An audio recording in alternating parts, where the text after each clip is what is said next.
Welcome to Raj news special live show.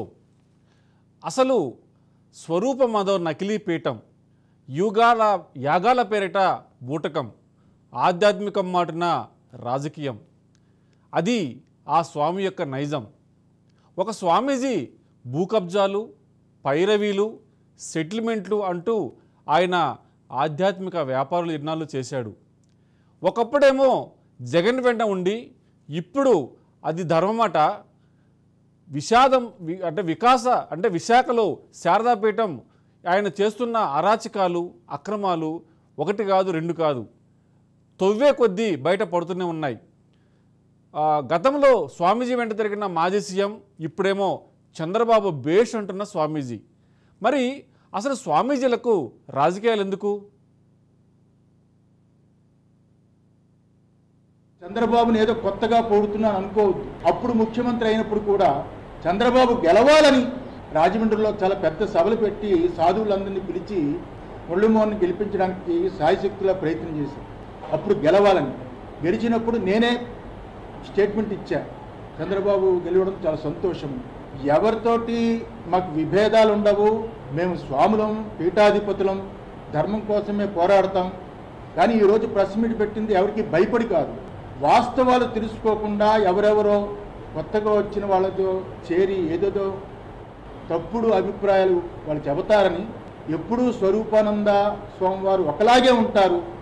Chandrababu అంటే మాకు చాలా గౌరవం. రాజకీయ నాయకుల్లో ఆయనే ఇప్పుడు పెద్దవాడు. ఈ రాష్ట్రానికి పెద్ద దిక్కుగా అని పరిపాలన కొనసాగాలి అని, కుటుంబం బాగుండాలి అని, పరిపూర్ణమైన ఆయుష్ భగవంతుడు ఇవ్వాలి. ఈసారైనా దేవాదాయ ధర్మాదాయ శాఖ, టీటీడీ చాలా గొప్పగా పరిపాలన జరగాలి. చూశారు కదా, ఒక శారదా పీఠానికి సంబంధించిన ఈయన మాట్లాడుతున్న మాటలు చూస్తుంటే, మరి గతంలోనేమో జగన్ సూపర్ అని చెప్పేసి అని అనేక రకాల యాగాలు చేశాడు. ఒక విషయం మీకు తెలుసా? అంటే జనరల్గా విశాఖ శారదా పీఠానికి తెలంగాణ ప్రభుత్వం అప్పగించిన భూమి ఎంత విలువ ఉంటుందో తెలుసా? దాదాపుగా కోట్లలోనే ఉంటుంది. మరి శారదా పీఠం ఏమైతే ఉందో ఈ ట్రస్టుకు తెలంగాణ సర్కార్ 2 ఎకరాల భూమి కేటాయించింది. కానీ ప్రభుత్వం భూమి ఇచ్చిన కారణం అక్కడ సంస్కృత పాఠశాల, సేవా కార్యక్రమాలు చేపట్టుతామని చెప్పని అప్పట్లో పీఠం వెల్లడించింది. మరి హైదరాబాద్ శివారులోని గండిపేట మండలం కోకాపేట సర్వే నంబర్ 239, 240లో ఈ భూమిని అప్పట్లో కేటాయించింది. ఇప్పుడు అక్కడ భారీ భవన నిర్మాణం జరుగుతోంది. వాస్తవానికి ఇక్కడ భూమి చాలా విలువైంది.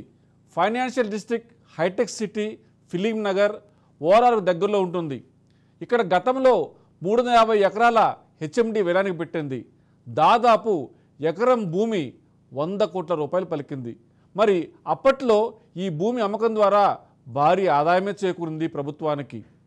మరి ఈ స్వామీజీ కేటాయించిన ఈ 2 ఎకరాల భూమి విషయంలో ప్రస్తుతం వివాదం నడుస్తోంది. అప్పట్లో ఏపీ సీఎం జగన్ ద్వారా తెలంగాణ సీఎం కేసీఆర్కు దగ్గరై ఈ స్వరూపానంద ఎవరైతే ఉన్నారో ఆయన ప్రభుత్వం వద్ద చాలా చౌకగా ఈ భూమిని కొట్టేసినట్లుగా ఆరోపణలు వస్తున్నాయి. తెలంగాణ సీఎం చేపట్టిన యాగం కూడా ఈ స్వరూపానంద ఆధ్వర్యంలోనే జరిగింది. పూజల పేరిట దగ్గరై స్వామీజీ ఇంత కాస్ట్లీ భూములకు కేటాయించడం ఇప్పటికి కూడా విమర్శలకు తావిస్తూనే ఉంది. మరి ఇక్కడ తెలంగాణలో కేసీఆర్, అక్కడ ఏపీలో జగన్ ప్రభుత్వాలు పడిపోతుందో ఇప్పుడు స్వరూపానంద దేవేందర్కు అండ ఎవరు అనే చర్చ ప్రారంభమైంది. మరి ఈ స్వరూపానంద ఎవరైతే ఉన్నారో ఆయన స్వయంగా ప్రెస్ మీట్ పెట్టి స్వామీజీలకు రాజకీయాలు అంటగట్టవద్దని చెప్తూ నీతి వాక్యాలు ఎలా చెప్పాడో ఇప్పుడు మనం వీడియో చూసాం. మరి ఈ భూ కేటాయింపులు ఎలా వచ్చాయి, మరి వచ్చినవి రాజకీయ ప్రోద్బలంతోనే కదా అనే చర్చ కూడా ప్రారంభమైంది. మరి ఇలాంటి స్వామీజీల విషయంలో ఖచ్చితంగా నిజాలు బయటపడాల్సి ఉంది. మరి ఈ ల్యాండ్లో అంటే భగవత్ కార్యక్రమాలు ఉపయోగించే ల్యాండ్లో పెద్ద పెద్ద భవనాలు నిర్మించడానికి డబ్బులు ఎక్కడవి? విరాళాలు ఇచ్చిన దాతలు ఎవరు? అసలు స్వామీజీ చేసి పెట్టిన పనులేంటి? ఇంతవరకు ఈ కాస్ట్లీ భవనాలు అవసరమా అనే చర్చ కూడా ప్రస్తుతం కొనసాగుతూ ఉంది. మరి ఇన్నాళ్ళు రాజకీయ ప్రాపకం కలిగిన నేపథ్యంలో ఎవరూ ప్రశ్నించలేదు. అంటే ఇప్పుడు ప్రభుత్వాలు మారాయి. గత ప్రభుత్వాలు భూ సంతర్పణలపైన విచారణ కూడా ప్రారంభమైంది. మరి ఈ నేపథ్యంలోనే కోకాపేటలో స్వరూపానంద దేంద్ర భూమి కేటాయింపుపై స్థానిక ప్రజలు విమర్శలకు దిగుతున్నారు. మరి ప్రభుత్వాలు ఏం చేస్తాయో కానీ వేచి చూడాలి. ఇలాంటి పరిస్థితుల్లో స్వామీజీలు అయ్యుండి ఇంత ల్యాండ్ తీసుకోవటం అంటే ఏ ఎండకా గొడుగు పట్టే ఈ స్వామీజీల విషయంలో ఖచ్చితంగా ఇప్పుడు వచ్చిన 2 ప్రభుత్వాలు అప్రమత్తంగా ఉండాల్సిన అవసరం ఉంది. అంటే అప్పుడేమో జగన్ అనే ముఖ్యమంత్రిని పొగిడి, ఇక్కడ కేసీఆర్ని పొగిడి, మళ్ళీ ఎప్పుడైతే ప్రభుత్వాలు మారాయో ఇమ్మీడియట్గా చంద్రబాబును పొగుడుతూ ఒక ప్రెస్ మీట్ పెట్టాడు. మరి ఈ స్వామీజీ యొక్క అసలు రూపం ఏంటి? ఖచ్చితంగా దీని మీద దృష్టి పెట్టాల్సిన అవసరం ఉంది. నిజంగా యాగాలు చేసే స్వామీజీలు వాళ్ళు నిష్ఠతో నిబద్ధతతో ఉంటారు. వాళ్లకు రాజకీయాలు పట్టవు. మరి ఈ స్వామీజీకి ఆయన ఒక రాజకీయ నాయకుడా, స్వామీజీనా అంటే ఖచ్చితంగా ఆయనలో 2 షేడ్లు కనిపిస్తాయి. మరి ఇలాంటి స్వామీజీల వ్యవహారంలో మాత్రం రాజ్ న్యూస్ ప్రత్యేకంగా ఫోకస్ పెట్టింది. మరి ఆయనకు సంబంధించిన గతం తాలూకు చీకటి కోణాలు వెలుగులోకి పెట్టాలని చెప్పేసి కూడా మేము దీని మీద దుశ్చారించాం. ఎస్, నిజం ఎప్పటికైనా నిజమే. అంటే గతంలో మీరు ఎవరైతే ఉన్నారో స్వామీజీ గారు, ఆయన చెప్పిందల్లా జరిగింది.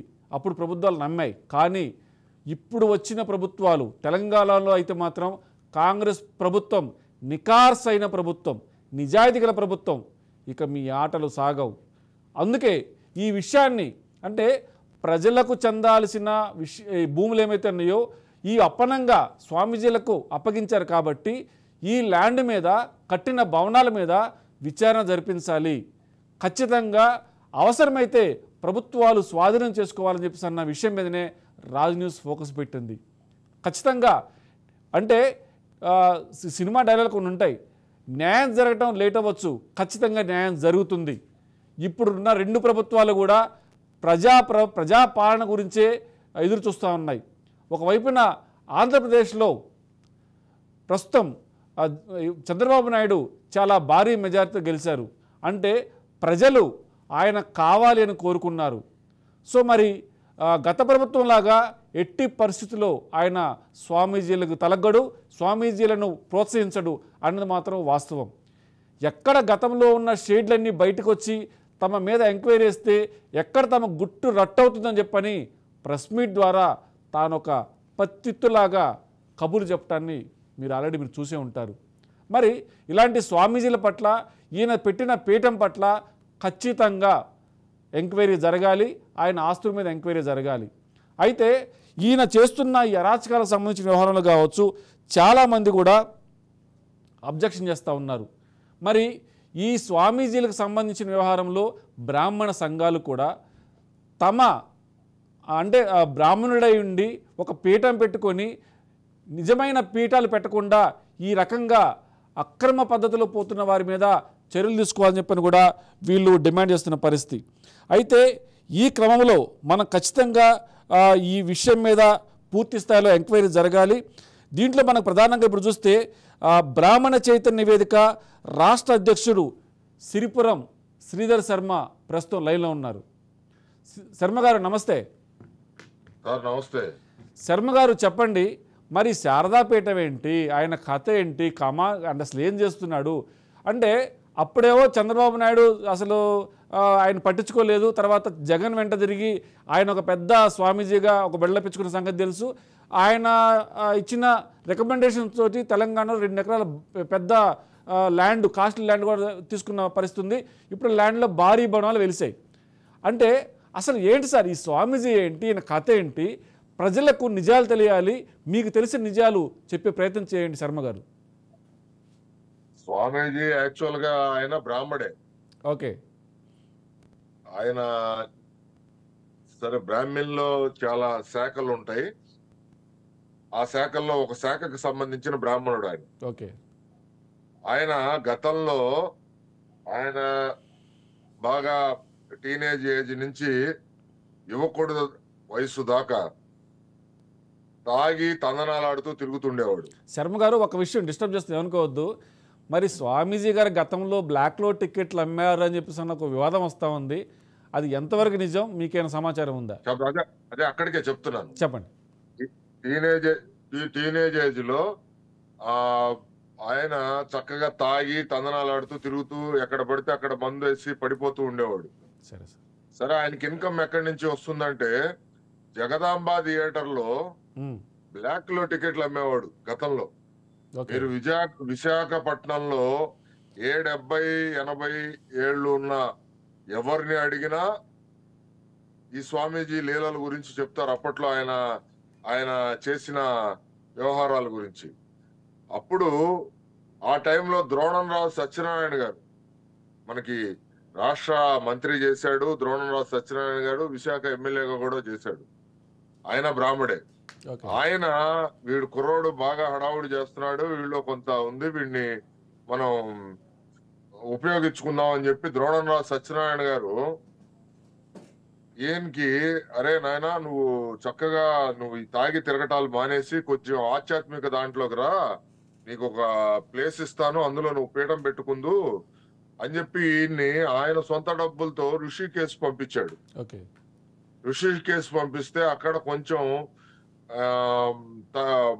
తర్ఫీదు పొంది ఆయన చిన్నగా ఇచ్చేస్తే ద్రోణంరాజు సత్యనారాయణ గారి ఇంటి వెనకాల ప్రభుత్వ స్థలం ఉంది, చాలా స్థలం. ఆ స్థలంలో చినమూషివాడ అంటారు ఇప్పుడు దాన్ని. ఆ చినమూషివాడలో ఈయన పీఠం పెట్టుకోవటం, ఇంకా దానికి స్థలం కేటాయింపులు అవన్నీ అప్పుడున్న ఎమ్మెల్యేగా ద్రోణంరాజు సత్యనారాయణ గారు ఆయనకి కల్పించడం. సరే, ఈయన పీఠం ద్వారా ఆయన రాజకీయంగా అడ్డం పెట్టుకొని ఆయన కొంత సర్వీస్ చేయటం, ఇట్లాంటివన్నీ జరిగినాయి. అట్లాంటి పరిస్థితుల్లో ద్రోణంరాజు సత్యనారాయణ గారు ఆయనకి కొంచెం స్థలం ఇస్తే ఆ చుట్టుపక్కలంతా ఆక్యుపై చేశాడు ఈయన ప్రభుత్వ స్థలాన్ని. అది అసైన్డ్ ల్యాండ్ అని చెప్పి రికార్డ్స్ లో ఉంది. ఆ అసైన్డ్ ల్యాండ్స్ ని ఈయన ఆక్యుపై చేసి ఆ పీఠంలో మరి ఆధ్యాత్మిక, ఒక రకంగా అది దుకాణం, ఆధ్యాత్మిక పీఠం కాదు, అది ఒక ఆధ్యాత్మిక వ్యాపార కేంద్రం. పైరవీలు, బ్రోకరేజీలు చేసేటువంటి ఒక కేంద్రం అన్నమాట. మీరు వినయ్ గారు ఇప్పుడు మనం డేరా బాబా గురించి వినే ఉంటాం, టీవీలో చూసే ఉంటాం. హర్యానా కేంద్రంగా, ఢిల్లీ హర్యానా మధ్యలో కేంద్రంగా ఆయన వ్యవస్థలను పెట్టుకున్నాడు. ఆ డేరా బాబా 2 ఈయన స్వరూపానంద. అంటే ఆయనకేం తగ్గడు, అస్సలు తగ్గేదే లేదు, అసలు తగ్గే ప్రసక్తి లేదు. ఎందుకంటే ఆయన లీలలు పీఠంలో కోకొల్లలు ఉంటాయి. మరి డేరా బాబా మీద ఎటువంటి చర్యలు తీసుకుంటారో, మరి అతని మీద మరి ఏ ప్రభుత్వాలైనా తీసుకునే పరిస్థితి ఎందుకు లేదనేది కొంచెం ప్రజలు చర్చించుకుంటున్నారు. ఎందుకంటే ఈయన నిజంగా ఆధ్యాత్మిక పీఠం, ఆధ్యాత్మిక స్వామీజీల తీరు ఎలా ఉంటుందంటే వేరే రకంగా ఉంటుంది. అది ఎట్లా ఉంటుందంటే, మనకి ఆది శంకరాచార్యులు ప్రతిష్ఠించిన పీఠాలు 4 ఈ భారతదేశంలో నలుచెరుగులు అన్నమాట. ఆ 4 పీఠాల్లో ఒకటి శృంగేరి, మరి పూరి, మరి కాశ్మీరు, ద్వారకా. ఈ 4 పీఠాలకు సంబంధించిన పీఠాధీశ్వరులే ఈ భారతదేశానికి ప్రధాన పీఠాధీశ్వరులు. సరే, మిగిలినవన్నీ కొన్ని పీఠాలు ఉన్నాయి, కంచి పీఠం అని, లేకపోతే హంపి పీఠం అని, ఇట్లాంటి పీఠాలు కొన్ని ఉన్నాయి. అవన్నీ ఈ 4 పీఠాల కింద పనిచేసే వ్యవస్థలు, సబ్ బ్రాంచ్ లాగా అన్నమాట. మరి ఈయన ఏ బ్రాంచ్ కి సంబంధించిన వ్యక్తి కాదు, ఏ బ్రాంచ్ కి సంబంధించిన పీఠము కాదు. అది ఈయనకి స్వయం ప్రకటిత స్వామీజీ. ఈయన స్వయం ప్రకటిత పీఠాధీశ్వరుడు, స్వయం ప్రకటిత ఆశ్రమం. శర్మ గారు ఒక మాట, నిజంగా ఒక పీఠానికి పీఠాధిపతి అవ్వాలి అంటే ఆయనకున్న అర్హతలేంటి? ఏ ఏ అంటే ఒక పీఠాన్ని గుర్తించాలి, ఆయన పీఠం ఏర్పాటు చేసిన వ్యక్తిగా ఆయనకు స్వామీజీగా గుర్తింపు రావాలంటే నిజంగా ఎలాంటి రెస్పాన్సిబిలిటీస్ ఉండాలి? ఆ స్వామీజీకి ఉండాల్సిన క్వాలిటీస్ ఏంటి? యాక్చువల్గా చిన్ననాటి ఇప్పుడు శృంగేరి, కంచి వీటిలో మనం చూసుకుంటే మన ఈ ప్రధాన 4 పీఠాల్లో పెద్దవాళ్ళు అయిపోతుంటారు పీఠాధీశ్వరులు. ఓకే. వాళ్ళు పెద్దవాళ్ళు కాకముందే ఎవరైతే వాళ్ళకి యోగం ఉందా లేదా అని జాతక చక్రాలు పరిశీలన చేసి ఆ జాతక చక్రాల విద్యార్థులు, వేద విద్యార్థులు ఎవరైతే ఉన్నారో ఆ వేద విద్యార్థుల దగ్గర వాళ్ళ జాతకాల్ని పరిశీలన చేసి వాళ్ళల్లో యతి యోగం ఎవరికి ఉంది, యతి అంటే సన్యాసి, ఆ సన్యాసి యోగం ఎవరికి ఉన్నది అనేది చూసి వాళ్ళు దానికి సంబంధించి ఆ జాతకాలు విశ్లేషణ చేసి రైట్ ఈ విద్యార్థికి ఆ లక్షణాలు ఆ యోగం ఉంది, ఈ విద్యార్థికి తర్ఫీదు ఇద్దాము అని చెప్పి ఆయనకి వాళ్ళ ఆశ్రమంలో ఉన్న పాఠశాలలో సమస్తం పురాణాలు అన్ని అంశాలు వాళ్ళకి వేదం దగ్గర నుంచి అన్ని నేర్పించి వాళ్ళకి సంబంధించిన యతి లక్షణాలు వాళ్ళ తల్లిదండ్రులను ఒప్పిస్తారు. ముందు ఒక పీఠాధిపతి కావాలి అంటే ఆ విద్యార్థి యొక్క తల్లిదండ్రుల్ని స్వామీజీలు, ఆ పీఠాధీశ్వరులు, అయ్యా ఇదిగో మీ కుమారుడికి ఇట్లాంటి యోగం ఉంది, ఆ యోగం ద్వారా దేశానికి ధర్మం ప్రచారం జరుగుతుంది మీ అబ్బాయి వల్ల, కొంచెం మీరు సహకరించి త్యాగం చేయండి అని చెప్పి వాళ్ళ తల్లిదండ్రులను ఇచ్చేస్తే చివరికి వాళ్ళ తల్లిదండ్రులు అంతకన్నా మాకు కావాల్సింది ఏందని చెప్పి ఒప్పుకొని ఆ పీఠాధీశ్వరులకి వాళ్ళ పిల్లల్ని అప్పచెప్తారు. అప్పుడు వాళ్ళ పిల్లల్ని అప్పచెప్పినందుకు గాను వాళ్ళని బాగా తీర్చిదిద్దుతారు. అన్ని తడువుకోకుండా ఏది అడిగినా చెప్పే విధంగా, ఎవరు ఏది అడిగినా గాని ఒక రకంగా అది చూస్తే అన్ని విద్యలు వాళ్ళకి వచ్చు అనమాట. ప్రతి విద్య వాళ్ళకి అవపోసన పడతారు, నిత్య అనుష్ఠానంలో ఉంటారు. వాళ్ళ తేజస్సు, మొహం తేజస్సు కూడా బ్రహ్మాండంగా మనం చూడగానే అబ్బా ఆహా నమస్కారం పెట్టాలనిపించే తేజస్సులో వాళ్ళు ఉంటారు. అట్లాంటి తేజస్సుతో స్వరూపానంద ఎప్పుడన్నా కనపడ్డాడా సార్ మీకు? ఎప్పుడు కనపడి ఉన్నాడు. ఆయన మొహమే చైనా మొహం లాగా ఉంటుంది. అయితే మనం చూస్తే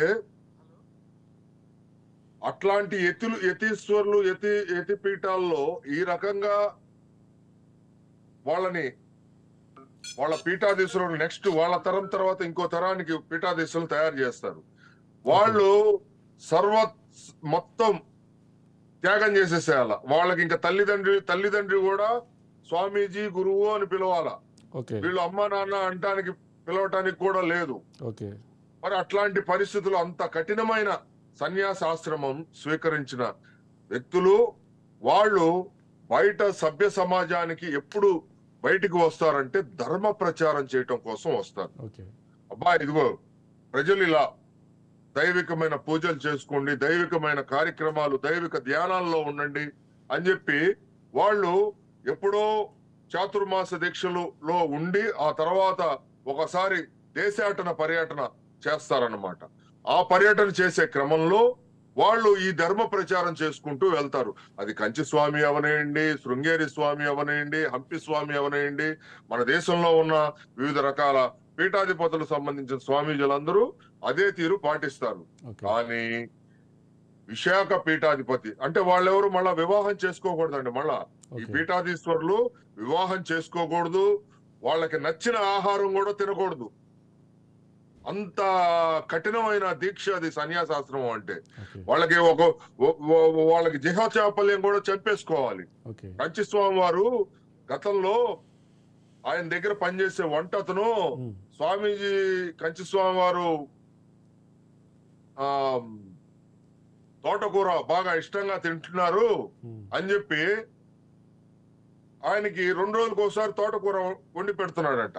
వండి పెడుతుంటే ఆయన స్వామీజీ వీడేంట్రా నాకు రెండు పూట్ల తోటకూర పెడుతున్నాడు అని వాడిని పిలిచి అడిగితే, స్వామీజీ మీరు ఇష్టంగా తింటున్నారు కదా, అందుకని నేను 2 రోజులకు ఒకసారి వంట వండుతున్నాను, దయచేసి ఏమనుకోవద్దు స్వామీజీ అంటే, ఆహా అంటే నేను ఇష్టంగా తింటున్నానని వాడు గమనించాడని చెప్పి అప్పటికప్పుడు ఆవు పేడ తెచ్చుకొని నాలిక్కి పూసుకొని బా.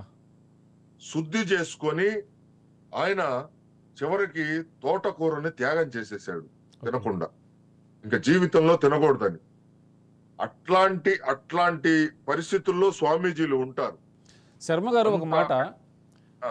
మీరు చెప్తున్న దాన్ని బట్టి ఒక స్వామీజీ అంటే ఒక పీఠానికి అధిపతి కావాలి అంటే నియమ నిబంధనలు, నిష్ఠ, నిత్యం అగ్నిహోత్రాలతోటి స్వామి కైంకర్యాలు ఇస్తూ, అలాగనే స్వామీజీని పూజిస్తూ ప్రచారానికి మాత్రమే బయటకు వచ్చి చేయాల్సిన ఈ స్వామీజీలు ఇంత నిష్ఠగా ఉంటుంటే మరి శారదాపీఠం సంగతి, మరి ఈ స్వామీజీ సంగతి అసలు ఒక రకంగా చెప్పాలంటే ఈయన ఒక రాజకీయ నాయకుడా, లేకపోతే మీరు అన్నట్టు స్వామీజీ ముసుగులో ఉన్న వ్యక్తి అన్న విషయం మీద ప్రజలకు చాలా అనుమానాలు ఉన్నాయి. ఈ నేపథ్యంలో అసలు శారదాపీఠం సంబంధించి దాన్ని పీఠంగా ఎలా గుర్తించారు, అలా గుర్తించాలంటే దాన్ని ఎవరు గుర్తించాలి, మరి రాజకీయాలకు అతీతంగా నిత్యం స్వామిని పూజిస్తూ ఉండాల్సిన వీళ్ళు ఈ రకమైన రాజకీయాలు చేయటము, ఈ రకంగా రాజకీయాలు మాట్లాడటం అనే విషయం మీద మీకు తెలిసిన సమాచారం చెప్పే ప్రయత్నం చేయండి సార్. అసలు స్వామీజీ అంటే ధర్మ ప్రచారం, ఆధ్యాత్మిక హలో చెప్పండి సార్. స్వామీజీ అంటే ఒక పీఠాధిపతి అంటే ధర్మ ప్రచారం ఓకే చేసుకుంటూ ఉండాలి. అట్లానే ఆధ్యాత్మిక చింతనతో నిత్య అనుష్ఠానం, నిత్య అగ్నిహోత్రం ఆ పీఠంలో జరుగుతూ ఉండాలి. అట్లాంటి క్రమంలో ఈయన విశాఖ శారదా పీఠం అనేది ఆయనంతటా ఆయన స్వయం ప్రకటిత పీఠం అది. స్వయం ప్రకటిత స్వామీజీ, స్వయం ప్రకటిత వ్యవస్థ ఒకటి పెట్టుకున్నాడు. ఆయన ఎవరు పీఠాధీశ్వరులుగా, ఆయన ఆ పీఠానికి ఆయన ముందర ఎవరు అంటే స్వామీజీని ఇప్పుడు స్వరూపానంద గారిని అడిగితే స్వామిని ఆయన చెప్పలేడు. మీ ముందర ఎవరండి, మీ ముందర ఎవరు ఈ పీఠానికి పీఠాధిపతి అంటే. అట్లాంటి పరిస్థితిలో ఆయన ఉన్నాడు. ఈయన ఒక రకంగా చూస్తే సంసార యోగ్యత కలిగిన స్వామీజీ. ఏంటండి? సంసార యోగ్యత కలిగిన స్వామీజీ. ఇప్పుడున్న స్వాత్వానంద స్వామి వారు ఉన్నాడు. అంటే ఇప్పుడు ఈయన తర్వాత నెక్స్ట్ జనరేషన్ కి ఎవరిని పెట్టాలో అని చెప్పి వాళ్ళ ఒక స్వాత్వానందాన్ని ఒక స్వామీజీని కార్యక్రమం చేసి ఆయన ఒక ప్రకటించాడు. ఈయన తర్వాత ఆయన అన్నట్లు.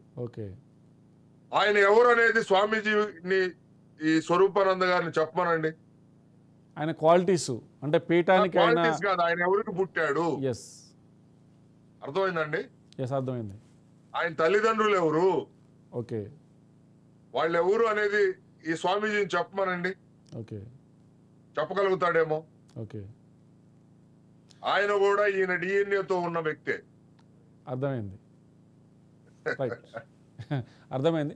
కానీ శర్మ గారు మీరు చెప్పిన పీఠాలు కావచ్చు, అంటే పీఠాధిపతులు ఎవరైతే ఉన్నారో వాళ్ళు నియమ నిబంధనలతోటి జిహ్ల చాపల్యాన్ని కూడా త్యజించేసి నిత్యం స్వామి పూజలో ఉండి తర్వాత ధర్మ పరిరక్షణ కోసం మాత్రమే బయటికి రావాల్సిన స్వామీజీ అనేది పీఠం అనేది నిజంగా చాలా పవిత్రమైన సత్కార్యం అది.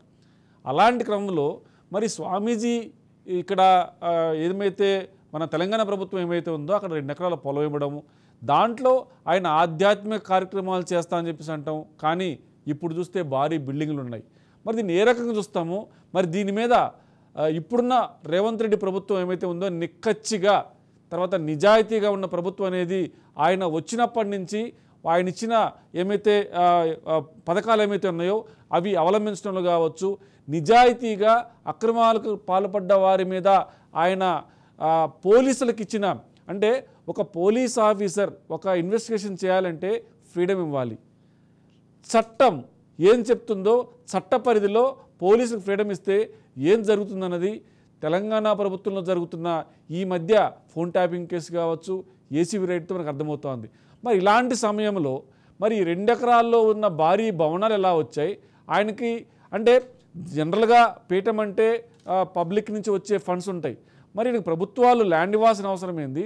ఇచ్చిన ల్యాండ్ దేనికోసము అని ప్రభుత్వం ఇచ్చింది. మరి ఇప్పుడు బిల్డింగ్లు కట్టడానికి కారణం ఏంటి? అసలు ఓవరాల్గా చూస్తే ఈ పీఠం వెనుక ఉన్న రహస్యాలపై మీకు తెలిసిన సమాచారం చెప్పే ప్రయత్నం చేయండి శర్మ గారు. తప్పకుండా అండి, మీరు మంచి విశ్లేషణ చేసి అడిగారు. కేసీఆర్ గారికి అధికారంలోకి రావాలని రాజశ్యామల యాగం చేశారని చెప్పాడు. అవును, ఈయన రాజశ్యామల యాగం చేసినప్పుడు అంతకు ముందు ఆయన ఇంకా ప్రభుత్వంలోకి రానప్పుడు ఆయన రాజశ్యామల యాగం అనేది పెట్టానన్నాడు. పెట్టినప్పుడు తెలంగాణ బ్రాహ్మణులకి ఆంధ్ర బ్రాహ్మణులకి వేరియేషన్ చూపిస్తూ కేసీఆర్ గారు ఆ రాజశ్యామల యాగంలోనే మాట్లాడటం జరిగింది. ఆంధ్ర బ్రాహ్మణులకు మంత్రాలు రావు, తెలంగాణ బ్రాహ్మణులు అయితే బాగా చేస్తారు అని చెప్పి. కానీ ఆ రోజు వచ్చి ఆయనకి చేసినంత ఆంధ్ర రాజమండ్రి కాకినాడ ఆ సైడు వచ్చిన బ్రాహ్మణులు వాళ్ళందరికీ డబ్బులు కూడా ఎగ్గొట్టారు అనుకోండి, అది వేరే విషయం. అయితే అక్కడ ఈయన చేసిన రాజశ్యామల యాగానికి యాగం పూర్తి కాకుండానే యాగమందిరం తగలబడిపోయింది. అవును, చూసాం. యాగమందిరం తగలబడిపోయింది. ఇంకా సరే, ఈయన ఏదో ఎట్లనో అధికారంలోకి వచ్చాడు, సెంటిమెంట్, తెలంగాణ సెంటిమెంట్ మీద కేసీఆర్ గారు. సరే, ఈయనకి పాదాభివందనం పడిపోవటం, విశాఖపట్నం వచ్చి పాదాభివందనాలు చేయటం, ఇవన్నీ చేశాడు స్వరూపానంద స్వామీజీకి. సరే, నమ్మాడు. అట్లానే చిన్నజీరుని నమ్మాడు ఆయన. చిన్నజీరు గారికి ఏమో ఒక ల్యాండ్ ఇచ్చాడు, ఈయనకో ఏమో ఒక ల్యాండ్ ఇచ్చాడు కోకాపేటలో. ఈయనకి 2 ఎకరాలు, మీరు చెప్పిన ఆ 2 ఎకరాలు కోకాపేటలో ఎకరం రూపాయి తీసుకుంది. ఎకరం రూపాయి చొప్పున ఇచ్చాడు. మీకు తెలుసో తెలీదు, అక్కడ దాదాపు 1 ఎకరం 100 కోట్లు పలికింది. అదే సార్, అదే చెప్తున్నా, అక్కడికే వస్తున్నా చెప్పండి. అక్కడికే వస్తున్నా. ఎకరం రూపాయి చొప్పున 2 ఎకరాలు కేటాయిస్తే 2 ఎకరాలు ఎంత ప్రభుత్వానికి చెల్లించింది? 2 రూపాయలు. ఈ 2 రూపాయల ద్వారా అతను ఎంత లబ్ధి పొందాడు? ఇప్పుడు దాదాపు మీరు చెప్పినట్లుగా 200 కోట్ల రూపాయలు లబ్ధి పొందాడు కోకాపేట. మరి ఇప్పుడు భారీ భవనాలు నిర్మిస్తున్నాడు. ఎందుకు నిర్మిస్తున్నాడో తెలుసా అండి? ఈ పీఠాలు ఇప్పుడు మనకి ఏంటంటే, మన ఆంధ్రప్రదేశ్ లో వచ్చిన లేకపోతే ఉమ్మడి తెలుగు రాష్ట్రాల్లో వచ్చిన ఇబ్బంది ఏంటంటే, దేవాదాయ ధర్మాదాయ శాఖ అనేది ఒకటి ఉంది మనకి. ఆ దేవాదాయ ధర్మాదాయ శాఖకు సంబంధించిన అరాచకాలు, అవినీతి తట్టుకోలేక చివరికి దేవాదాయ ధర్మాదాయ శాఖని పీఠాలకు ఇస్తాము అని చెప్పి గత చంద్రబాబు గారి ప్రభుత్వంలో ఒక ప్రపోజల్ పెట్టడం జరిగిందండి. 2017లో ఆ ప్రపోజల్ పెడితే, సరే అప్పుడున్న ఉమ్మడి రాష్ట్రాల్లో ఉన్న ఎండోమెంట్ అధికారులు వీళ్ళందరూ మీటింగులు పెట్టుకొని అరే మన ఎండోమెంట్ వెళ్ళిపోతుందని రకరకాలు జరిగినాయి. అప్పుడు ఏం జరిగిందంటే, చాలా మంది మేధావులు గాని, ప్రభుత్వ మేధావులు గాని, లేకపోతే ఐఏఎస్లు గాని, వీళ్ళంతా సార్ ఇప్పుడు పీఠాలు అనేవి మన ఆంధ్రప్రదేశ్ లో ఎక్కడా లేవు, అన్ని కర్ణాటకలో ఉన్నాయి ఎక్కువ పీఠాలు. శృంగేరి గాని, హంపి గాని, రకరకాల పీఠాలన్నీ అక్కడే ఉన్నాయి. మైసూరులో గణపతి సచ్చిదానంద పీఠం గాని, ఇట్లాంటివన్నీ. మనకి ఇక్కడ ఆంధ్రప్రదేశ్ లో ఉందేమో స్వరూపానంద స్వామి పీఠం, ఆయన్నేమో నమ్మటానికి లేదు. ఈ గుళ్ళన్నీ పీఠాలకు అప్పచెప్పాలంటే మరి ఆయనేమో ఇప్పటికే ఆయన మీద చాలా చెడ్డ పేరు ఉంది ప్రభుత్వంలో, దీన్ని ఎలా మనం ఇచ్చేస్తామని చెప్పి కొంచెం మన ఆదాయం మొత్తం దీనికి వెళ్ళిపోతుంది, కర్ణాటక ప్రభుత్వానికి వెళ్ళిపోతుంది అని చెప్పి ఆ రోజున దాన్ని ఆపటం జరిగింది. ఆ ఆపిన ప్రక్రియలో ఈయన ఏం చేశాడంటే, వైఎస్ జగన్ కి మళ్ళా రాజశ్యామల యాగం చేశాడు ఇక్కడ.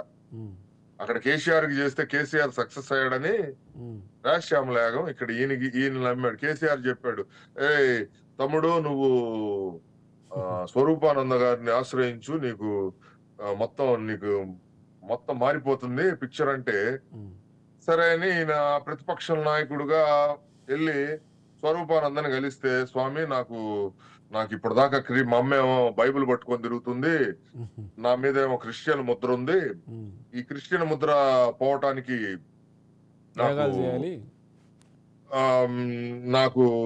నన్ను హిందువుగా చిత్రీకరించండి అని చెప్పి ఉమ్, ఈయన్ని స్వరూపానందని కాళ్ళాయలా పడ్డాడు. ఓకే. పడితే సరే నాయన అని చెప్పి కొంత ప్యాకేజీ అప్పచెప్పడం జరిగింది. ఆ రోజున ఈయన ప్యాకేజ్ తీసుకున్నాడు స్వామీజీ. ఉమ్, సరే ఋషికేశ్ రమ్మని చెప్పాడు. ఉమ్, ఋషికేశ్ తీసుకెళ్లి అక్కడ ఒక దుకాణం ఉంది ఋషికేశ్ లో. మన శారదా దుకాణం అంటే పీఠానికి లేదా అదొక స్వామీజీకి? ఆశ్రమం, దానికి ఒక పీఠం, అక్కడ ఏదో రూములు గేములు ఇట్లానే ఓకే. హైదరాబాద్ లో ఉమ్, పెట్టి ఇంకా ఈయన్ని తీసుకెళ్లిపోయి అక్కడ గంగలో ఈయన్ని ముంచి ఉమ్, 3 సార్లు ముంచి మా పురోహితులతో వేద మంత్రాలు చదివించి ఈయన హిందువుగా మారినట్టుగా చేశాడు. ఓకే. ఆ హిందువుగా మారేటప్పుడు వీడియో విజువల్స్ మీరు ప్లే చేస్తే ప్లే చేయొచ్చు, ఓకే. మీ దగ్గర ఉండొచ్చు. సిలువ ఉంటుంది మెడలో, చైన్ లో సిలువ ఉంటుంది. ఉమ్, సిలువ తీసి అతను హిందువుగా మారలా, సిలువతోనే హిందూ అని ఊరికినే ఎలక్షన్ కోసం ట్రెండ్ సృష్టించాడు ప్రూవ్ అన్నమాట. చేసుకునే ప్రయత్నం చేశాడు. హిందూ ఓట్లు బ్యాంకు చేయటం కోసం. ఓకే. చివరికి ఆయనకి దానికి ఏదో పూజలు పునస్కారాలు అక్కడ అన్ని కార్యక్రమాలు చేసి దాన్ని విపరీతమైన పబ్లిసిటీ మీడియాలో చేయటం జరిగింది. ఉమ్, ఆ పబ్లిసిటీ చివరికి అతను గెలవటం, దాని ముందర రాజశ్యామల యాగం ఈయనకి చేయటం, ఉమ్, ఆ గెలుపుకి ఈయనే కారణం అని చెప్పి జగన్మోహన్ రెడ్డి అనుకోవటం, ఉమ్, అంతకు ముందు కేసీఆర్ గారు అనుకోవటం. ఉమ్, ఈ అనుకోవటంతోనే వాళ్ళకి కావాల్సిన స్వామీజీలకి వీళ్ళు మనల్ని నమ్మారు రా అని ఆ అనుకోవటంతో ఎమ్మటే స్వామీజీ ఏం చేస్తాడు, వీళ్ళు ప్రభుత్వంలోకి రాగానే ఒక ప్రపోజల్ పెడతారు, ఉమ్, ల్యాండ్ కావాలని. ఓకే. ఉన్న ల్యాండ్ తో అనుభవించటం చేత కాదు కానీ ఉమ్, ఇంకా కొత్త ల్యాండ్లు అంటే అవును. భూదాహం చేసుకోవాలి, అఫీషియల్ ల్యాండ్ గ్రాబింగ్ చేయాలి, అఫీషియల్ గా ల్యాండ్ గ్రాబింగ్ కబ్జాలు చేయాలి అఫీషియల్ గా ఓకే. అనే దాంతో కేసీఆర్ గారిని ఆశ్రయిస్తే ఆయన కొంచెం ఈ పీఠాలు, బ్రాహ్మణ వ్యవస్థ, ఆధ్యాత్మిక వ్యవస్థ అంటే కొంత నమ్మకం ఉన్న వ్యక్తి కాబట్టి అవును. ఆయన 2 ఎకరాలు ఇచ్చాడు. ఇప్పుడు ఆ 2 ఎకరాల్లో ఆ 200 కోట్ల రూపాయల భూమి ఉన్న వాల్యూలో రకరకాల బిల్డింగ్లు కడతారు. ఎందుకు కడుతున్నారు, అందులో ఏం చేస్తాడో తెలియదు. కానీ ఒకటి శర్మ గారు అసలు ఇప్పుడు అట్లానే జగన్ గారు ముఖ్యమంత్రిగా ఉన్నప్పుడు ఉమ్, 2000 ముఖ్యమంత్రి అయిన తర్వాత 2021లో ఒక ప్రపోజల్ పెట్టాడు. ఓకే. 2021లో ఒక ప్రపోజల్ పెట్టి డైరెక్ట్ ఈయనే స్వామీజీ, అయ్యా నేను వేద పాఠశాల, సంస్కృత విద్య, ధర్మ ప్రచారానికి నాకు ల్యాండ్ కావాలి, పలానా చోట ఈయన ఎత్తుక్కుంటాడు ఎక్కడ ఖాళీలు ఉన్నాయనేది, ఉమ్, ప్రభుత్వ భూములు ఎక్కడున్నాయనేది. ఓకే. ఎత్తుకుంటే భీమిలి పట్టణం ఆనుకొని ఉమ్, గ్రేటర్ వైజాగ్ మున్సిపల్ కార్పొరేషన్ 4వ వార్డు పరిధిలో ఓకే. 4వ వార్డు పరిధిలో ఒక కొండ ఉంది. ఉమ్, ఆ కొండ సర్వే నెంబరు 102/2, ఓకే. 102/2లో 7 ఎకరాల 70 సెంట్లు, ఓకే. 102/2లో 7 ఎకరాల 70 సెంట్లు రాయించుకున్నాడు. అట్లానే 103/2లో 7 ఎకరాల 30 సెంట్లు, ఓకే. 103/2లో 7 ఎకరాల 30 సెంట్లు ప్రభుత్వానికి నాకు ఇది కావాలి అని మొత్తం ఎన్ని ఎకరాలు, ఇది 15 ఎకరాలు. రెండు కలిపి 15 ఎకరాలు దాదాపుగా. రెండు కలిపి 15 ఎకరాలు, దాదాపు కాదు 15 ఎకరాలే ఎకరాలు. ఎస్ అవును. 2 కలిపి 15 ఎకరాలు. అవి ఆ 15 ఎకరాల చొప్పున ఎంతకి గవర్నమెంట్ చెల్లించాడో తెలుసా అండి? ఓకే. 1,00,000 రూపాయలు. ఒక్కొక్క ఎకరానికి 1,00,000 రూపాయలు చెల్లించాడు. అది 15 లక్షల రూపాయలు ప్రభుత్వానికి డబ్బులు కట్టాడు. దాని విలువ ఎంతో తెలుసా సార్? చెప్పండి సార్. 225 కోట్ల రూపాయలు. 225 కోట్ల రూపాయల ల్యాండ్ ని 15 లక్షలకి అప్పన్నంగా ఇవ్వడం జరిగింది ప్రభుత్వం మన స్వామీజీ గారికి. దాని గవర్నమెంట్ వాల్యూ ఎంతో తెలుసా sir? Official value okay 1,50,00,000. Official అంటే రిజిస్ట్రేషన్ వాల్యూ కూడా. Registration value. ఓకే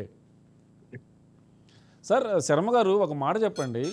నిజంగా ఇప్పుడు ఆయన ల్యాండ్ తీసుకున్న ప్రపోజల్ అంటే ఒక ప్రభుత్వం దగ్గర నుంచి ఒక ల్యాండ్ తీసుకుంటున్నామంటే సత్కార్యాలకు, తర్వాత వేద పాఠశాల గురించి, తర్వాత ధర్మ ప్రచారం గురించి అని చెప్పేసి చెప్పి తీసుకుంటారు.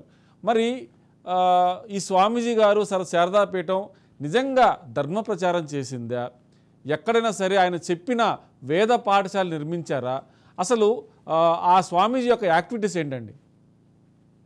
ఇప్పుడు ఈ ల్యాండ్ సంగతి అంతా ఇంకా చెప్పాల్సింది ఉంది సార్, చెప్తున్నా. చెప్పండి.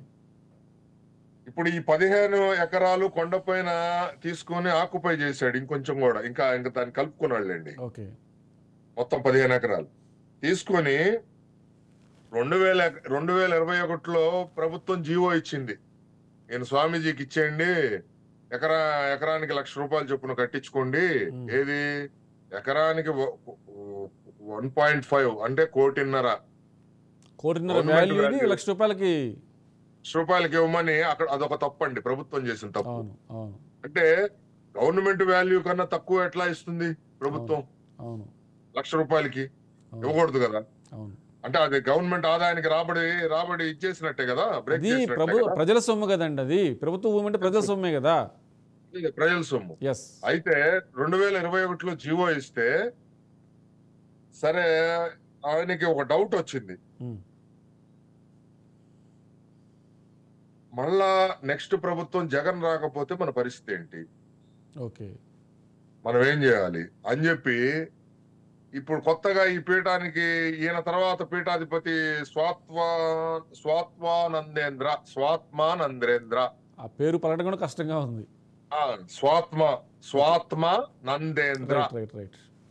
స్వాత్మానందేంద్ర అని ఆయన డిఎన్ఏ స్వామినితో 2023లో ఒక అర్జీ పెట్టించాడు జగన్ ప్రభుత్వానికి. మీరు జీవో ఇచ్చిన దాంట్లో వేద పాఠశాల ధర్మ ప్రచారానికి అని చెప్పి మీరు జీవో ఇచ్చారు, కానీ ఆ జీవో మాకు నచ్చలేదు. పీఠానికి ఆదాయం సంపాదన వినియోగించుకునేలాగా ఇంకో జీవో ఇవ్వండి అని చెప్పారు, అని చెప్పి అర్జీ పెట్టాడు. అర్థమైందా సార్? అర్థమైంది, చెప్పండి. అంటే పీఠానికి మాకు సంపాదన ఆదాయ మార్గం కింద ఈ భూములు మేము వినియోగించుకోవచ్చు, ఓకే, అంటే రియల్ ఎస్టేట్ వ్యాపారం చేసుకోవచ్చు, దానికి అనుమతి మీరు ఇవ్వండి అని పెడితే స్పెషల్ చీఫ్ సెక్రటరీ ఓకే 2023లో మళ్ళా కిందకి మీరు జీవో తయారు చేయండి అని ఇచ్చాడు, పెండింగ్ ఉంది ప్రజెంట్. అంటే ఆధ్యాత్మిక కార్యక్రమాలు చేస్తూ నిత్యాన్నదానం కావచ్చు, నిత్య పూజలు కావచ్చు, తర్వాత ఆధ్యాత్మిక ప్రచారం ఏమైతే ఉందో అవన్నీ చెయ్యడానికని చెప్పేసానంటే దానికి నియమ నిబంధనలు నిష్ట ఉండాల్సిన అవసరం ఉంది. అసలు పీఠానికే క్రైటీరియా లేదు, ఆ పీఠం అనేది సరైన పద్ధతిలో ఉండలేదు. ఆయనంతటా ఆయన, మీరు చెప్పారు, స్వయం ప్రకటిత పీఠం అయిపోయింది అది. కానీ ఇలాంటి నియమ నిబంధనలు నిష్టలు లేకుండా ఒక రియల్ ఎస్టేట్ వ్యాపారలాగా ప్రభుత్వాన్ని తన వైపు తిప్పుకొని ఈ రకమైన భూములు తీసుకోవటమే కాకుండా, అంటే రెగ్యులర్ ఇన్కమ్ అంటారు. అంటే రెగ్యులర్ ఇన్కమ్ ఎలా వస్తుంది? మనం ప్రజల్లో ఉండి ప్రజలకు కనుక సేవ చేస్తూ ఆధ్యాత్మికంగా వాళ్ళని మలుస్తూ వేద పాఠశాలల్లో వేదాలు నేర్పిస్తూ ఇలా చేస్తుంటే ప్రభుత్వం అవసరం లేదండి, పబ్లిక్కే స్వచ్ఛందంగా మీకు పీఠానికి కావాల్సిన ఆర్థిక సహాయం చేస్తారు. అంటే ఈ పీఠం యొక్క చేస్తున్న రెస్పాన్సిబిలిటీస్ ఏమైతే ఉన్నాయి, ఈ పీఠం అంటే రెగ్యులర్ పీఠంలో అలా కాకుండా ఒక, అంటే దాన్ని ఏమంటారు, కమర్షియల్, మనం ఆ మాట అనొచ్చు అని కూడా తెలీదు, కమర్షియల్గా ఆయన చేశాడు అని అనటంలో ఎంతవరకు నిజాయితీ ఉందంటారు మీరు? ఇప్పుడు ఇందాక చెప్పింది ఇంకా పూర్తి అవ్వలేదు సార్, చెప్పండి, క్యారీ ఆన్. యాక్చువల్గా ఇప్పుడు ఈ భూముల విలువ పెరగటం కోసం, ఏది ఈ 15 ఎకరాలు పెరగటం కోసం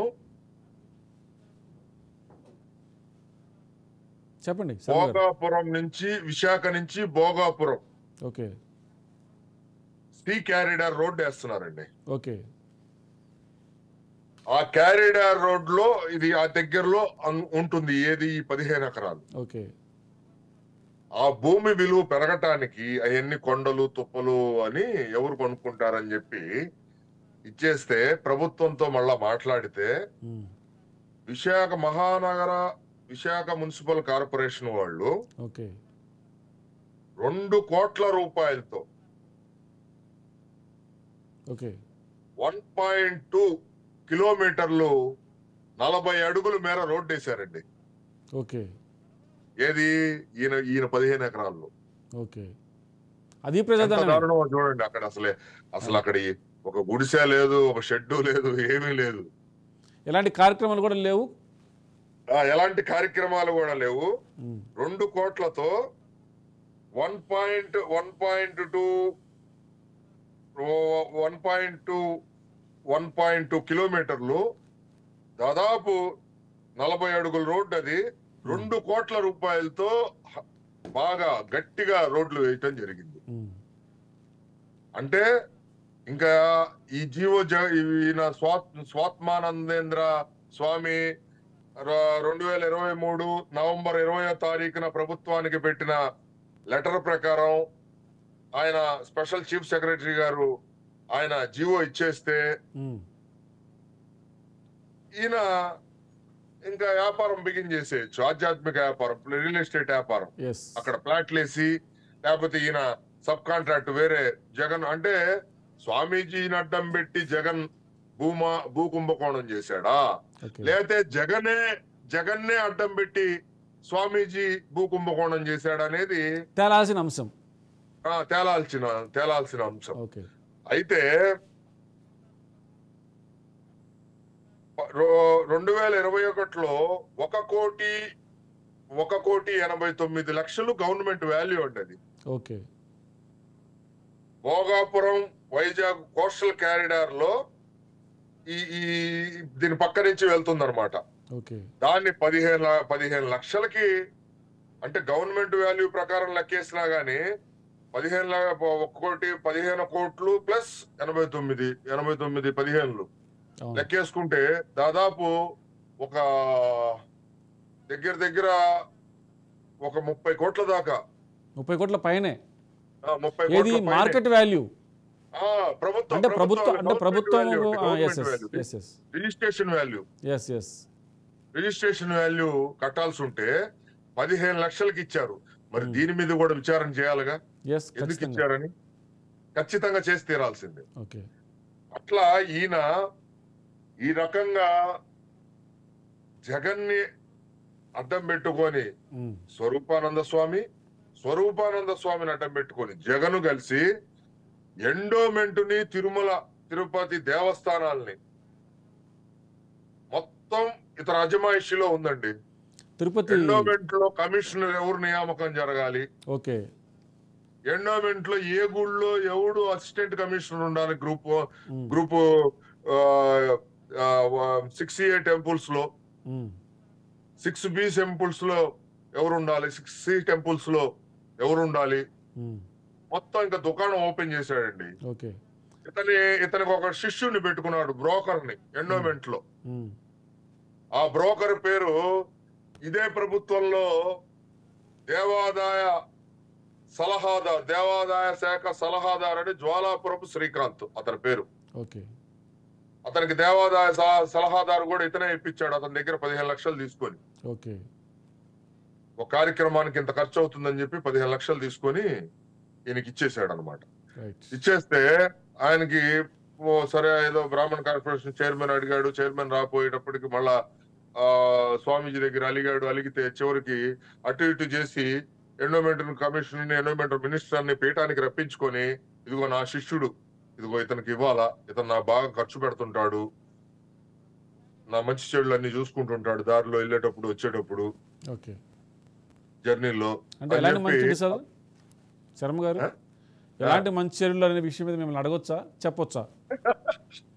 సరే ప్రస్తుతం అప్రస్తుతం అనుకోండి. రైట్ ఓకే చెప్పండి. చూసుకుంటాడు కాబట్టి అతనికి ఇవ్వండి అని చెప్పానంటే అప్పటికే 15 లక్షలు ఈ జ్వాలాపురం శ్రీకాంత్ దగ్గర తీసుకున్నాడు. తీసుకుంటే ఇతనికి ప్రభుత్వ సలహాదారుకి ధర్మాదాయ శాఖ ప్రభుత్వ సలహాదారుగా ప్రకటించేశారు ఇతన్ని, జ్వాలాపురపు శ్రీకాంత్ ని. ఒకసారి మంత్రి ఎండోమెంట్ కమిషనర్ రాగానే అక్కడ ఫైనలైజ్ చేసేసి ఆఫీస్కి వెళ్ళిపోయి ఆర్డర్ ఇచ్చేసేసారు అనమాట. ఆర్డర్ ఇచ్చిన తర్వాత దాని మీద గబ్బు అయ్యి హైకోర్టులో అతనికి శ్రీకాంత్కి పడని ఆ బ్రాహ్మణ సంఘాల్లో కొంతమంది వ్యక్తులు హైకోర్టులో వేశారు. వేస్తే దాని మీద హైకోర్టు ఎన్ని మొట్టికాయలు వేసినాయో మీ ఎలక్ట్రానిక్ మీడియా, ప్రింట్ మీడియా వారి అందరికి తెలుసు. అవును సార్, అవును సార్. ఎన్ని మొట్టికాయలు వేసిందో ఆ దేవాదాయ శాఖ సలహాదారు మీద. అతను ఇతనికి బ్రోకర్ అండి. ఓకే, అంటే శర్మ గారు ఒక విషయం అంటే ఈ దేవాదాయ ధర్మాదాయ శాఖకు సంబంధించి అప్రకటిత షాడో అధికారిగా ఉండి ఆయన తన హవా చూపించాడని చెప్పి చెప్పుకోవచ్చా? చెప్పుకోవచ్చండి. ఓకే, చెప్పండి సార్. ఎందుకంటే కమిషనర్లని, ఏసీలని ప్లస్ కొన్ని ఇనాం భూములు ఉంటాయి సార్, ఎండోమెంట్వి దేవాలయాలకు సంబంధించి. ఆ ఇనాం భూములు రికార్డ్స్ లో చూసుకుని ఆ ఇనాం భూములు కూడా కొన్ని కాజేశారు. దేవాదాయ శాఖ సలహాదారు, ఈ పీఠం సంబంధించిన వ్యక్తులు వీళ్ళందరూ కలిసి అసలు ఎండోమెంట్ లో శ్రీశైలం దేవస్థానంలో ఈవో ఎవడు ఉండాలి, సింహాచలంలో ఈవో ఎవడు ఉండాలి, విజయవాడ దుర్గగుడిలో ఈవో ఎవడు ఉండాలి, ఆ చిన్న తిరుపతిలో ఎవరు ఈవో ఉండాలి, ఇట్లా ప్రధాన దేవాలయాలన్నిటి మీద వీళ్ళ పెత్తనాలు చేసుకుంటూ వెళ్ళారు. మళ్ళీ అట్లానే కింద ట్రాన్స్ఫర్ల కాడ్నుంచి మొత్తం సార్ అసలు ఒక పెద్ద బ్రోకరేజింగ్ జరిగింది విశాఖపీఠం కేంద్రంగా. అసలు మీకు గుర్తుందో ఈ 5 సంవత్సరాల్లో 3 ఎండోమెంట్ కమిషనర్లు మారితే 3 ఎండోమెంట్ కమిషనర్లు ఎందుకు వెళ్ళారు విశాఖపీఠానికి చెప్పమానండి ప్రభుత్వాన్ని, గత ప్రభుత్వాన్ని. జగన్ గాని దేవాదాయ శాఖ మంత్రులు ఇద్దరు మారారనుకోండి, దేవాదాయ శాఖ మంత్రులు కూడా వెళ్ళి పాద నమస్కారాలు చేసి అతను చెప్పినట్టుగా చేశారు. అంటే ఒక రకంగా దేవాదాయ శాఖ అనేది విశాఖ స్వరూపానంద కబంధ హస్తాల్లో ఉండిపోయింది. ఆయన కనుసన్నలోనే జరిగింది, ఏది జరిగినా కూడా కబంధ హస్తాలే, ఇంకా కనుసన్నలు కూడా కాదు, కబంధ హస్తాల్లో కబ్జా పెట్టేశారు. అదిగాక సరే ఇది చేస్తే చేశాడు, అసలు కలియుగ ప్రత్యక్ష దైవం, కలియుగ వైకుంఠం తిరుమలని కూడా ఈయన కబ్జా చేసేసాడు. అసలు తిరుమల తిరుపతి దేవస్థానం రూల్స్ ప్రకారం అండి ప్రధాన పీఠాలు ఈ దేశంలో ప్రధాన పీఠాధీశ్వరులు వస్తేనే పూర్ణ కుంభంతో స్వాగతం పలకాలి. అది కూడా ఎక్కడి నుంచండి, పైన కొండ స్టార్టింగ్ లో నుంచి. ఈయన జగన్ గారి ప్రభుత్వంలో అలిపిరి నుంచి కింద, అలిపిరి నుంచి టిటిడి ఈఓలు, జేఈఓలు, ఎండోమెంట్ కమిషనర్లు పూర్ణ కుంభంతో ఆయన పలకటం మీరు చూసుంటారు. అవును, చూసాం. కరెక్టే. ఎంత దారుణమైన వ్యవస్థ అంటే అసలు తిరుమల తిరుపతిని సంబంధించిన నిబంధనలకు విరుద్ధంగా ఈయన చెప్పినట్టుగా చేశారనమాట. దానికి సంబంధించిన ధర్మ ప్రచార పరిషత్ ఉంది తిరుమల తిరుపతిలో. ధర్మ ప్రచారం చేయడం కోసం దానికి కొన్ని నిధులు ఉంటాయండి. ఆ నిధుల్ని కూడా స్వామీజీ పీఠానికి కొన్ని తరలించేశారు, కొన్ని కోట్ల రూపాయలు. దీని మీద కూడా మరి ఇప్పుడు వచ్చే ప్రభుత్వం విచారణ చేపట్టాలి ఖచ్చితంగా.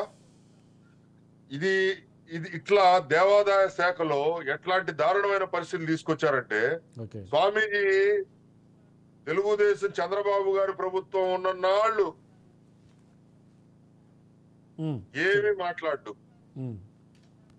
తిరుమలలో అన్యమత ప్రచారం జరుగుతుంది, తిరుమలలో అన్యమత ప్రచారం జరుగుతుంది అని చెప్తాడు చంద్రబాబు గారి ప్రభుత్వం ఉన్నప్పుడు.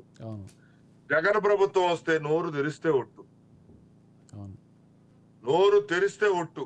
అసలు దాని మీద ఒక కామెంట్ లేదు, ఒక ప్రెస్ మీట్ లేదు, కనీసం వ్యతిరేకంగా మాట్లాడే ధైర్యం ఉందో లేదో కూడా చెప్పలేము. ధైర్యం కాదండి, నా ముద్దుల ఏదో పేరు పెట్టాడుగా జగన్ కి వారసుడని. ఇప్పుడు విశాఖపీఠంలో ఆయన్ని కౌగులించుకొని వాటేసుకొని ముద్దులు పెట్టినప్పుడు నా ముద్దుల వారసుడని పెట్టాడు కదా, చెప్పాడు కదా. అయితే ఎంత దారుణమైన పరిస్థితి అంటే, బ్రాహ్మణ కార్పొరేషన్ దేశంలో ఎక్కడా లేని విధంగా చంద్రబాబు నాయుడు గారు ఒకే ఒక్క రాష్ట్రం భారతదేశం మొత్తంలో మనకున్న 28-29 రాష్ట్రాల్లో ఒకే ఒక్క రాష్ట్రంలో పేద బ్రాహ్మణ సంక్షేమం కోసం బ్రాహ్మణ కార్పొరేషన్ పెడితే అవును. ఈయన స్వామీజీ బ్రాహ్మడై ఉండి కనీసం మెచ్చుకున్న పాపాన పోలేదు.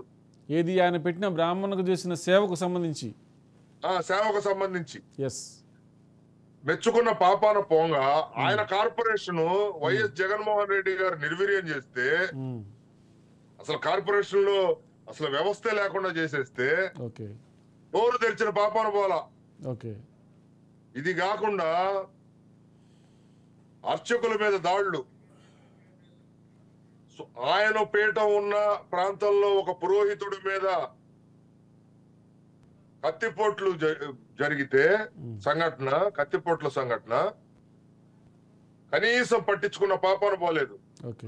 ఎండోమెంట్ అధికారులు, ఎండోమెంట్ ఆ స్థానిక దేవస్థాన కమిటీల ఆధ్వర్యంలో, ట్రస్ట్ బోర్డు కమిటీల ఆధ్వర్యంలో వాళ్ళ సమక్షంలో ఆలయ ప్రధాన అర్చకుల్ని భౌతిక దాడులు చేస్తుంటే కనీసం నోరు తెరిచిన పాపాల స్వరూపానంద పోలేదు. అంటే రెస్పాన్సిబుల్ పీఠానికి అధిపతిగా ఉండి అక్కడ అన్ని తన కన్నుసలు జరుగుతున్నప్పుడు ఖచ్చితంగా అక్కడ జరుగుతున్న అన్యాయాల మీద ఖచ్చితంగా మాట్లాడాల్సిన అవసరం వచ్చిన దగ్గర మాట్లాడకుండా, అంటే మనం గమనించవచ్చు శర్మ గారు మొత్తంగా మనం గమనిస్తే ఈయన చేస్తున్న ఏమైతే ఈ సేవా కార్యక్రమాల కోసం చేస్తున్నా అని చెప్పేసి ఎక్కడ కూడా మనం గమనిస్తే మీరు చెప్పిన ఈ 15 ఎకరాలకు సంబంధించిన భూమిలో కావచ్చు, అలాగనే తెలంగాణలో ఏర్పాటు చేసిన 2 ఎకరాల భూమికి సంబంధించి కావచ్చు, ఇక్కడ భారీ కట్టడాలు జరుగుతున్నాయి.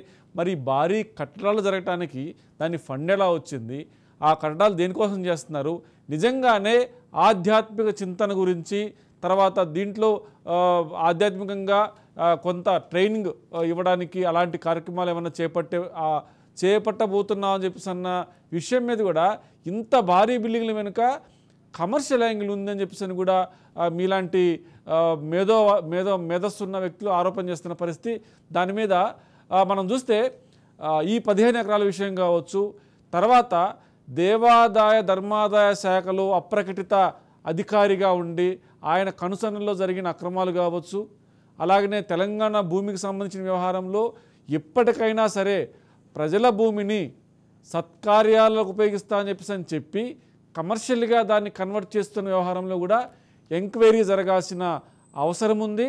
ఖచ్చితంగా చంద్రబాబు ప్రభుత్వం కావచ్చు, నికార్సైన నిజాయితీ గల కాంగ్రెస్ ప్రభుత్వం కావచ్చు, రేవంత్ రెడ్డి గారు కూడా దీని మీద దృష్టి సారించాల్సిన అవసరం ఉంది. కొత్తగా వచ్చిన ఆంధ్రప్రదేశ్ గవర్నమెంట్ కూడా ఈ పీఠాధిపతి ఆ పీఠం వెనుక జరిగిన మీరేమైతే ఆరోపణలు చేస్తూ ఉన్నారో ఆ సమాజంలో ఉన్న వ్యక్తిగా మీరు చేస్తున్న ఈ ఆరోపణలకు సంబంధించి కావచ్చు, ఖచ్చితంగా విచారణ జరగాల్సిన అవసరం ఉంది. విచారణ జరిగితే ఖచ్చితంగా చాలా విషయాలు కూడా బయటకు వస్తాయని చెప్పని కూడా అందరూ ఎదురు చూస్తున్న పరిస్థితి. రాజ్ న్యూస్ కూడా ఇలాంటి సత్కార్యాలు జరగాల్సిన, ఆధ్యాత్మిక చింతన ఉండాల్సిన వ్యక్తులు ఈ రకంగా కమర్షియల్గా మాట్లాడటం, కమర్షియల్గా భూములు తీసుకోవడం, ఎలాంటి కార్యక్రమాలు చేయకుండా ఉండడం, నిజంగా చెప్తుంటే ఇవన్నీ కూడా అంటే జగమెరిగిన సత్యం అంటారు, ఓపెన్ సీక్రెట్ అనుకోవచ్చు మనం చెప్తుంటే. మరి ఇలాంటి దాని పట్ల ఈ బ్రాహ్మణ చైతన్య నివేదిక తరపున మీరు పోరాడండి. ఖచ్చితంగా 2 ప్రభుత్వాలు కూడా ప్రజాప్రభుత్వాలు, నికార్సైన ప్రభుత్వాలు దీని మీద కనుక ఎంక్వైరీ వేస్తే అనేక విషయాలు బయటపడే అవకాశం ఉంది. అలాగనే మీరు బ్రాహ్మణ చైతన్య నివేదిక రాష్ట్ర అధ్యక్షుడిగా శర్మ గారు చేస్తున్న పోరాటం కూడా దీన్ని ఉధృతం చేసి నిజాన్ని బయటపెట్టాలని చేస్తున్న ప్రయత్నం అనేది మాత్రం రాజ్ న్యూస్ మిమ్మల్ని అభినందిస్తుంది. ఖచ్చితంగా ఈ స్వామీజీ వెనకాల జరుగుతున్న తతంగాలు కావచ్చు, మీరు శర్మ గారు ఆరోపణ చేస్తున్న ఆరోపణలు కావచ్చు, పూర్తి స్థాయిలో ఎంక్వైరీ జరిగితే ఇంకా చాలా విషయాలు బయటకు వస్తాయని చెప్పని కూడా ప్రజలు భావిస్తున్నారు. ఈ శర్మ గారు లాంటి వ్యక్తులు ఎవరైతే ఉన్నారో వాళ్ళ పోరాటానికి ప్రభుత్వం కూడా సహకరించి కనుక దీని మీద పూర్తిస్థాయి ఎంక్వైరీ చేస్తే ఖచ్చితంగా చీకటి కోణాలు బయటకు వస్తాయని చెప్పని కూడా రాజ్ న్యూస్ భావిస్తుంది. This is Inna Reddy signing off.